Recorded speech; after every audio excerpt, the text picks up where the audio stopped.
Good morning, class 5th. Welcome to your English grammars class. Students, we are going to start chapter number 13.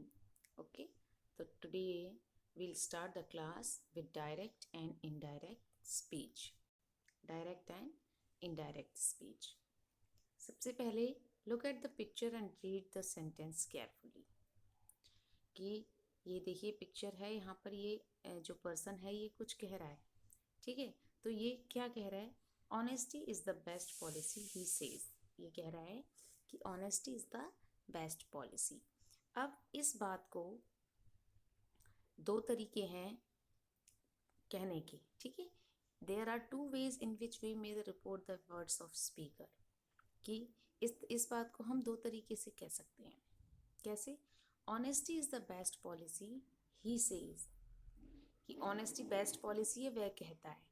या फिर हम इस तरीके से कह सकते हैं कि honesty he says that honesty is the best policy, कि वो कहता है कि ऑनेस्टी बेस्ट पॉलिसी है.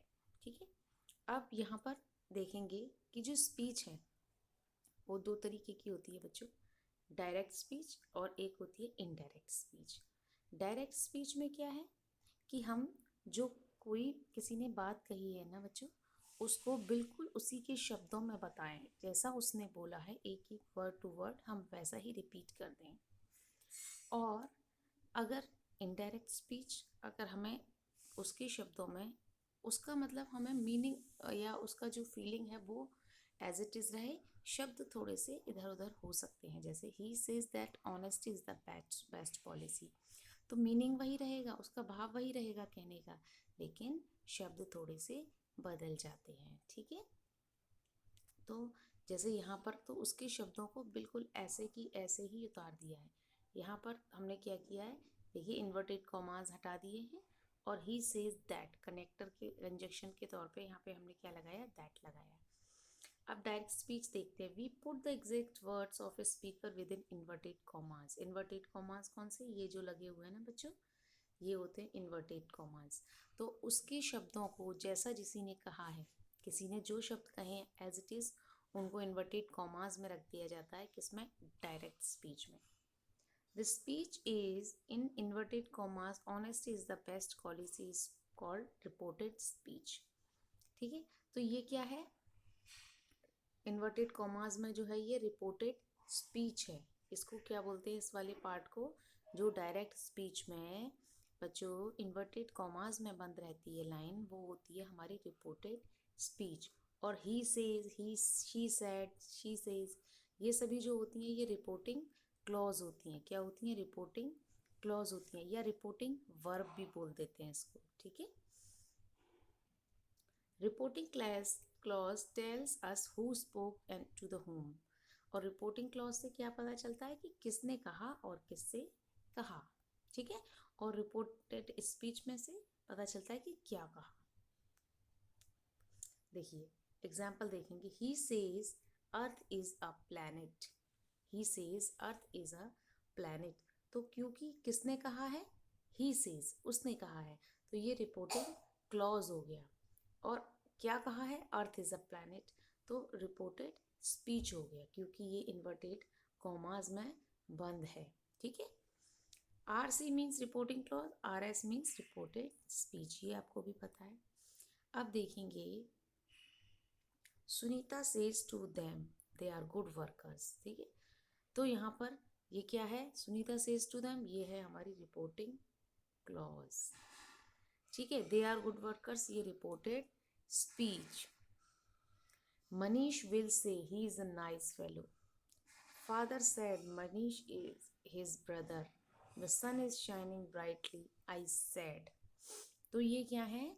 रिपोर्टेड स्पीच और रिपोर्टिंग वर्ब या रिपोर्टिंग क्लॉज भी बोल सकते हैं. There is a subject and a verb in reporting clause, it may have an object as well. देखिए जो रिपोर्टिंग क्लॉज होता है ना बच्चों, ये वाला Sunita says to them, Manish will say, father say, इनमें क्या है कि एक तो सब्जेक्ट होता है. देखिए यहाँ पर सब्जेक्ट है सुनीता, यहाँ पर मनीष, यहाँ पर फादर. उसके अलावा एक वर्ब होती है जैसे सेज, विल से, सेड. ठीक है, ये वर्ब भी होगी. और कहीं कहीं it may have an object as well, और कहीं कहीं ऑब्जेक्ट भी होता है, जैसे यहाँ पर दिया हुआ है ऑब्जेक्ट दैम। इनमें ऑब्जेक्ट नहीं है, हर एक में ऑब्जेक्ट होना ज़रूरी नहीं है, लेकिन किसी किसी में होता ही है। और जो रिपोर्टिंग स्पीच होती है वो क्या होती है? Reporting speech there is a subject and predicate, जैसे दे आर गुड वर्कर्स, ठीक है, यहाँ पर सब्जेक्ट और प्रेडिकेट होता है। इसके अलावा हम देखेंगे कि we can change direct speech into indirect speech और indirect speech into direct speech.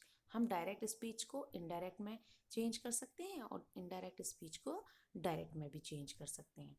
तो यहाँ पर क्या है, सबसे पहले रूल देखते हैं, changing direct and speech into indirect speech. Change करना है, देखिए कैसे करेंगे।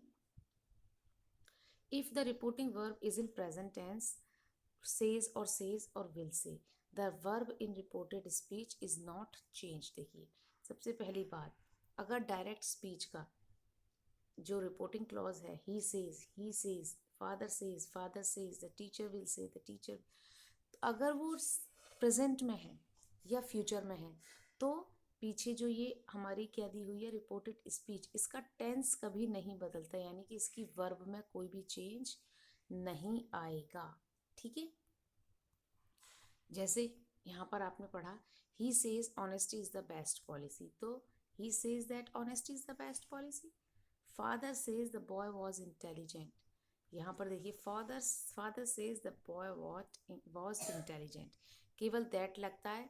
और जब हम डायरेक्ट से इनडायरेक्ट में कन्वर्ट करते हैं बच्चों, तो इन्वर्टेड कॉमास को हटा देते हैं।